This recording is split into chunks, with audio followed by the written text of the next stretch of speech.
আজি মই তোমালোকৰ মাজলৈ নৱমমান শ্ৰেণীৰ অসমীয়া পাঠ্যক্ৰমৰ আধাৰিত ভাৰতৰ বৈচিত্ৰ্যৰ মাজত ঐক্য এই পাঠটি লৈ আহিছোঁ। পাঠটিৰ লেখক হৈছে ডক্টৰ হেমন্ত কুমাৰ শৰ্মা। এতিয়া আমি পাঠ এটা বা কবিতা এটা পঢ়িবলৈ যাওঁতে সদায় লেখকৰ পৰিচয় বা কবি পৰিচয় জনাটো আৱশ্যক। গতিকে তোমালোকৰ পাঠত দিয়া আছে লেখকৰ পৰিচয়। মই আশা কৰিছোঁ তোমালোকে ভালদৰে চাই ল'বা। এতিয়া আমি পাঠটিৰ মাজলৈ আহিছোঁ। পাঠটিৰ শিৰোনামা হৈছে ভাৰতৰ বৈচিত্ৰ্যৰ মাজত ঐক্য। মানে ইয়াত কি কোৱা হৈছে, ইয়াত বিভিন্ন বৈচিত্ৰ্যময় ভাৰতখনৰ কথা কোৱা আছে। ইয়াত বিভিন্ন বৈচিত্ৰ্যতা দেখিবলৈ পোৱা যায় আৰু এই বৈচিত্ৰ্যতাৰ মাজত কেনেকৈ আমি একতাৰ দোলেৰে বান্ধ খাই আছোঁ, সেই গোটেই কথাখিনি ইয়াত লেখকে অতি সুন্দৰভাৱে উপস্থাপন কৰিছে। এতিয়া পাঠটিৰ মাজেৰে লেখকে প্ৰথমতে ক'ব বিচাৰিছে ভাৰতৰ নিচিনা এখন বিশাল দেশৰ সাংস্কৃতিক সমন্বয়ৰ বিষয়ে এইটো এটা অতি সময়োপযোগী এটা লেখনি বুলি আমি ক'ব পাৰোঁ। আৰু ইয়াত বিভিন্ন ভাষা ভাষী ধৰ্মাৱলম্বীৰ আৰু মানুহে বসবাস কৰা স্বত্তেও ইয়াত যে আমি সকলোৱে একেলগে মিল খাই আছোঁ, এই গোটেই কথাখিনি পাঠটিত সন্নিৱিষ্ট কৰা হৈছে। এতিয়া পাঠটি তোমালোকে চাই যাবা। ভাৰতবৰ্ষ এখন অতি পুৰণি সুসভ্য ঐতিহ্যপূৰ্ণ দেশ বুলি কৈছে। কেইবা হাজাৰ বছৰ আগতে যেতিয়া পৃথিৱীৰ বহুতো দেশ অজ্ঞান আন্ধাৰত বুৰ গৈ আছিল, তেতিয়া ভাৰতবৰ্ষই দৰ্শন, বিজ্ঞান, সাহিত্য, সুকুমাৰ কলা আদি বিষয়ত উন্নতিৰ উচ্চ শিখৰত উপনীত হৈছিল। এতিয়া কি কৈছে যে ভাৰতবৰ্ষ এখন পুৰণি সুসভ্য ঐতিহ্যপূৰ্ণ দেশ। ইয়াত বিভিন্ন ধৰণৰ ভাষা ভাষী বিভিন্ন ধৰণৰ মানুহে ইয়াত বাস কৰে আৰু এইখন এখন ঐতিহ্যপূৰ্ণ দেশ বুলি কোৱা হৈছে।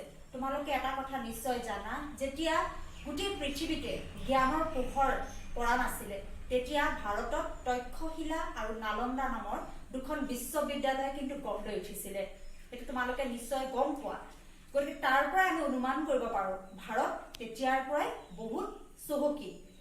এতিয়া চাবা সুকুমাৰ কলা, ইয়াত দিয়া হৈছে যে সুকুমাৰ কলা আদি বিষয়ত উন্নতিৰ উচ্চ শিখৰত উপনীত হৈছিল। এতিয়া আমি সুকুমাৰ কলা বুলি ক'লে কি বুজি পাৰোঁ? তোমালোকে সুকুমাৰ কলাৰ বিষয়ে শুনিছা নিশ্চয়, যে কবিতা, সংগীত, চিত্ৰবদ্য, স্থাপত্য আৰু ভাস্কৰ্য এই গোটেইকেইটাক আমি একেলগে কি বুলি কওঁ? সুকুমাৰ কলা বুলি কওঁ। তাৰপিছত চাবা ভাৰতবৰ্ষ এখন বৈচিত্ৰ্যপূৰ্ণ দেশ বুলি কৈছে। এতিয়া বৈচিত্ৰ্যপূৰ্ণ দেশ বুলি কওঁতে আমি কি বুজি পাম? যে ভাৰতত সেই সময়ত জ্ঞানী, পণ্ডিত, ঋষিমুনি, ব্যাস, তাৰপৰা বাল্মীকি, বিশ্বামিত্ৰ আদি ত্ৰিকালজ্ঞ তপস্বী সাধক, ভগৱান বুদ্ধ, শংকৰ, মাধৱ আদি মহাপুৰুষসকলৰ জন্ম আৰু কৰ্মস্থান আছিল এই ভাৰতবৰ্ষখনেই। আৰু ইয়াতেই ৰচিত হৈছিল সেই সময়ৰ অমৰ সাহিত্য, যে বেদ, উপনিষদ, গীতা, ভাগৱত, ৰামায়ণ, মহাভাৰত আদিবোৰ। এইবোৰ কাৰণতে আমি কি ক'ব পাৰোঁ? ভাৰতখন এখন অতি পুৰণি সুসভ্য আৰু ঐতিহ্যপূৰ্ণ দেশ হিচাপে আমি ক'ব পাৰোঁ বা অভিহিত কৰিব পাৰোঁ।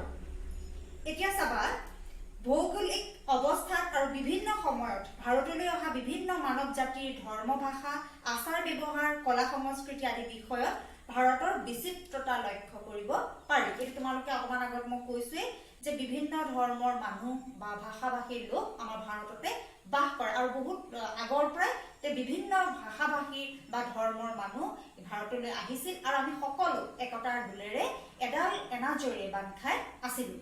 এতিয়া চাবা ভাৰতবৰ্ষৰ ভৌগোলিক অৱস্থান বৈচিত্ৰ্যপূৰ্ণ বুলি কৈছে। আৰু ইয়াত কি কৈছে? ইয়াৰ এফালে সুউচ্চ পৰ্বতমালা, আনফালে সুগভীৰ সাগৰ মহাসাগৰ, এফালে বিস্তৃত সমতল ভূমি, আনফালে বিৰাট মালভূমি, এফালে দ্বীপমালা, আনফালে হ্ৰদ জলাশয়, এফালে গ্ৰীষ্মৰ তীব্ৰতা, আনফালে শীতৰ কঠোৰতা, এফালে মৌচুমীৰ তাণ্ডৱ নৃত্য আৰু আনফালে কি কৈছে? শুকান মৰুভূমি। এতিয়া চাবা ভাৰতবৰ্ষৰ ভৌগোলিক অৱস্থান বৈচিত্ৰ্যপূৰ্ণ বুলি কৈছে। এতিয়া চাবা উত্তৰে হিমালয়ৰ পৰা দক্ষিণে কন্যাকুমাৰীলৈকে, ঠিক তেনেদৰে পশ্চিমে আৰৱ সাগৰৰ পৰা পূবে আকৌ আৰৱ সাগৰলৈকে বিস্তৃত এই ভাৰতবৰ্ষত তাপমাত্ৰা, জলবায়ু, বৰষুণৰ পৰিমাণ আৰু গছ গছনিৰ বিৱৰণ আৰু জীৱ জন্তু সকলো ক্ষেত্ৰত বিভেদ আৰু বৈচিত্ৰ্য আমাৰ কি হয়? চকুত পৰে। এতিয়া যদি আমি উদাহৰণ হিচাপে চাবলৈ যাওঁ, তেতিয়া দেখিবা হিমালয়ৰ নামনি তাপমাত্ৰা শুকান আৰু কি কৈছে শক্তিদায়ক। ঠিক তেনেদৰে ভাৰতৰ উত্তৰ সীমাত বৰফে আবৃত্তি কেইবা হাজাৰ মাইলো বিস্তৃত হিমালয়ৰ আমি পৰ্বতমালা দেখিছোঁ আৰু পৃথিৱীৰ ভিতৰতে আটাইতকৈ ওখ এভাৰেষ্ট আৰু কাঞ্চনজংঘা শৃংগও আছে। ইপিনে আকৌ কি কৈছে সিন্ধু আৰু গংগা নদীৰ যি সমতল ভূমিৰ নিচিনা বিস্তৃত সাৰুৱা অঞ্চলো এই ভাৰততে আছে। গতিকে ইমান এটা ডাঙৰ ভৌগোলিক বৈচিত্ৰতাময় পৰিৱেশ আমি ভাৰতত পৰিলক্ষিত হয়, আমি ভাৰতত দেখিবলৈ পাইছো। ঠিক তেনেদৰে কি কৈছে এফালে যেনেকে গ্ৰীষ্মৰ তীব্ৰতা আৰু এফালে শীতৰ কঠোৰতা, যদি কোনোবা ঠাইত খুব গৰম পৰিছে, কোনোবা ঠাইত কিন্তু খুব ঠাণ্ডাও হৈছে আৰু কোনোবা ঠাইত মৌচুমী তাণ্ডৱ নৃত্য হৈছে। ঠিক তেনেদৰে কোনোবা ঠাইত আকৌ শুকান মৰুভূমিও দেখিবলৈ পোৱা যায়। এতিয়া শুকান মৰুভূমিনো ক'ত আছে আমিতো জানো, সকলোৱে জানো নিশ্চয়, হয়নে? ৰাজস্থানত আমি দেখিবলৈ পাওঁ। গতিকে তোমালোকে জানা মৰুভূমি বুলি ক'লে তাত কিন্তু এটা সময়ত খুব ঠাণ্ডাও পৰে, আকৌ এটা সময়ত খুব গৰম পৰে, তাৰ গৰমটো কিন্তু খুব অসহ্যকৰ হয়।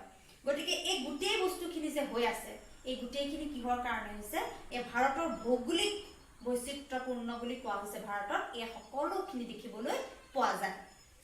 তাৰপিছত চাবা ভাৰতীয় লোকসকলৰ গোষ্ঠীগত বা জাতিগত বৈচিত্ৰ্য মন কৰিবলগীয়া। প্ৰাগৈতিহাসিক যুগত যিসকল ভাৰতীয় লোকে পৰ্বতৰ গুহা বা গছৰ ধুন্দত বসবাস কৰিছিল তেওঁলোকক আদিম অধিবাসী বোলে। বৰ্তমান মধ্য ভাৰত, বিহাৰ, উৰিষ্যা আদিত বাস কৰা কুলমুণ্ডা, চাওতাল আদি এওঁলোকৰ বংশধৰ। এতিয়া কি বুলি কৈছে, বৰ্তমান মধ্য ভাৰতেই হওক বা বিহাৰতে যিসকলে বাস কৰিছে কুলমুণ্ডা বা চাওতাল আদি কাৰ বংশধৰ বুলি কোৱা হৈছে? যে যিসকল লোকে ভাৰতৰ সেই আদিম পৰ্বতৰ গুহা বা গছৰ ধুন্দত বাস কৰিছিল তেওঁলোকক আমি কি বুলি কওঁ?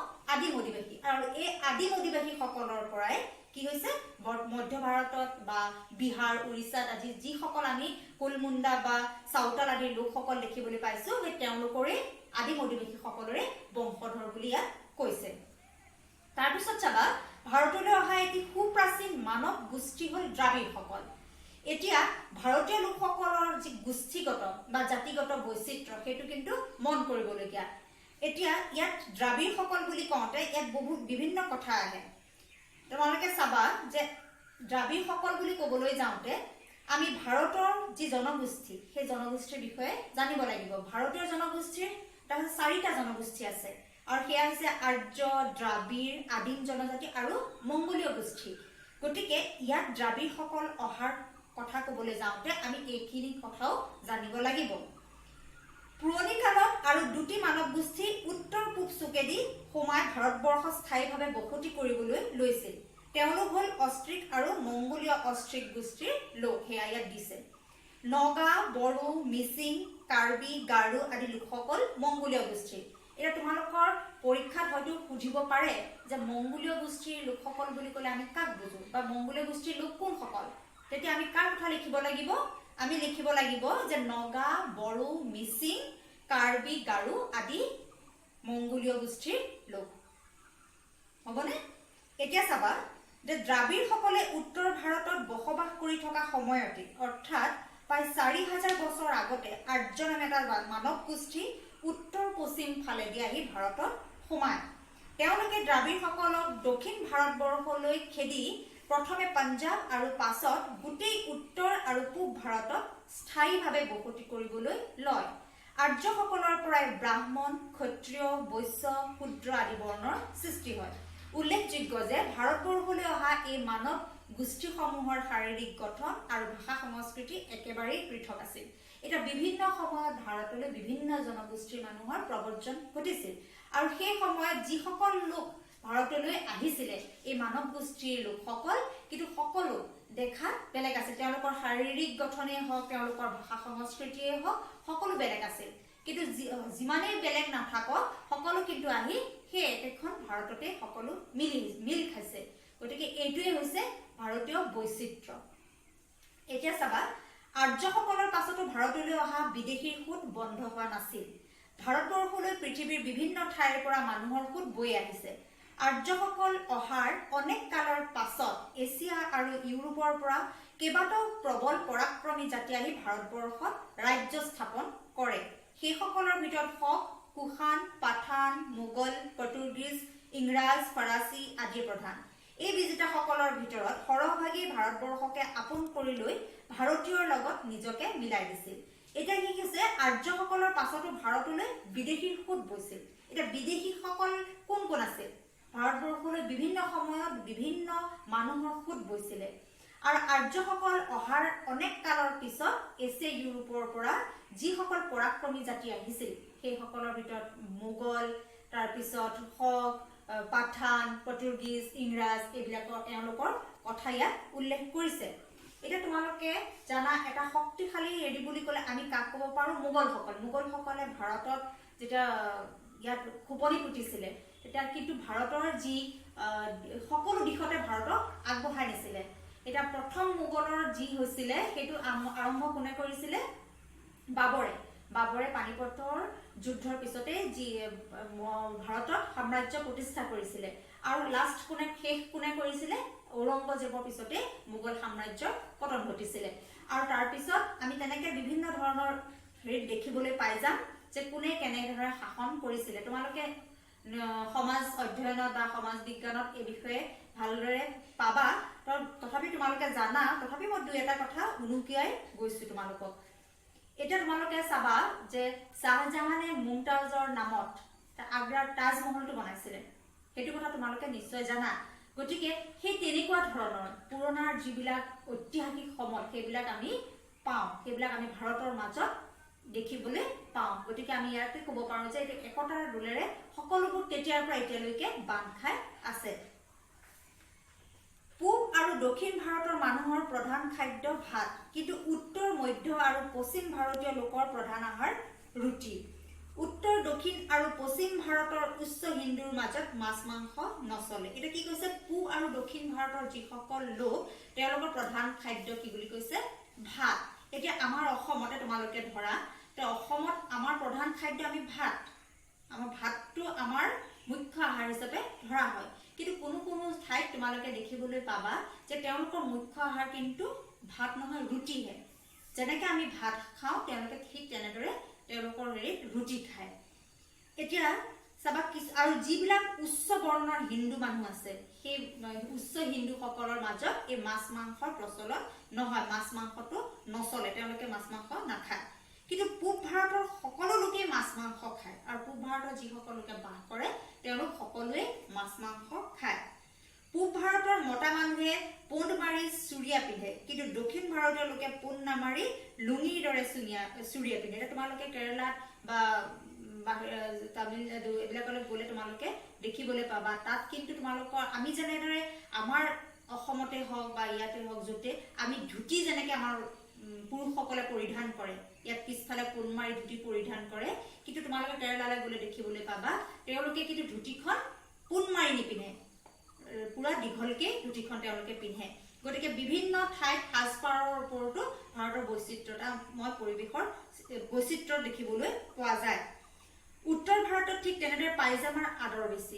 উত্তৰ ভাৰতত আমি কি দেখিবলৈ পাওঁ? পায়জামা পিন্ধে। অৱশ্যে বৰ্তমানে শিক্ষিত সমাজৰ লং পেণ্টৰ প্ৰচলনেই অধিক।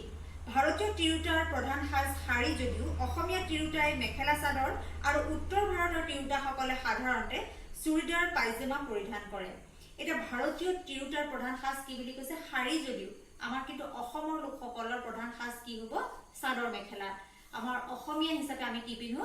চাদৰ মেখেলা। গতিকে আমি আমাৰ ভাষাৰ লগত মিলাই, আমি আমাৰ সংস্কৃতিৰ লগত মিলাই যোনে যি নহওক তেওঁলোকৰ সংস্কৃতিৰ সাজপাৰ পৰিধান কৰি আহা দেখিবলৈ পোৱা গৈছে।